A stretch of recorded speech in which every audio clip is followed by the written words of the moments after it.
Happy Halloween, everyone! Today we are celebrating the season by helping another Team AOBer in need of a tune-up in their game. Will my advice ring hollow, or will it be used to wean on the lanes? In any case, let's add some hocus pocus into your ghoulish game. Coming up next on The Art of Ghouling.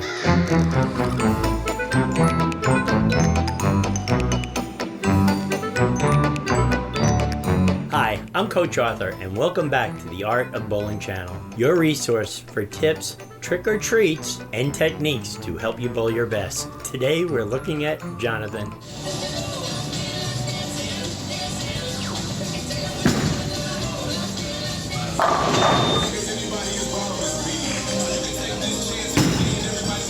One of the things about Jonathan is he was wearing a wrist brace, and this is his second of sending videos to me. And I have one here with wrist brace on and wrist brace off so we can compare the two. I always find most people who use a wrist brace, they come out of the ball fingers and thumb all together at once.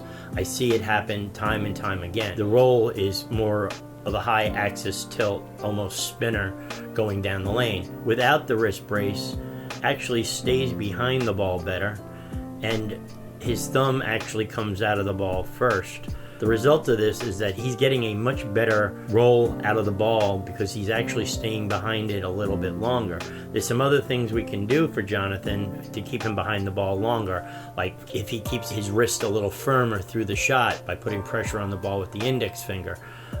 That'll get him behind the ball more. When we take that wrist brace off, they're able to get their thumb out of the ball quicker. Jonathan does stay behind the ball in the backswing, but as he's coming forward, his arm just turns out because he's trying to hook the ball and he can't move the wrist in order to get the proper release. The wrist brace kind of does to some people is keeps your thumb in the ball longer, and you end up coming around off the top of the ball and spinning it down the lane instead of staying behind the ball. It will keep your elbow moving out away from the shot in order for you to hook it, because we can't have an active release with the wrist brace on. You know, it restricts you from yo-yoing the ball to get out of it. You know, whenever I see somebody with a wrist brace, the first thing I ask them is, do you have an injury? If they give me the normal answer that I get, I have a weak wrist, we start working without the wrist brace and putting pressure on the ball with the index finger. So for those of you who are using a wrist brace now and feel the need, you have to use it. Not saying throw it away yet. Maybe we can try keeping the pressure on the ball with the index finger through the shot so you can keep the hand behind the ball without the wrist brace on. As you come through the shot, you're naturally going to find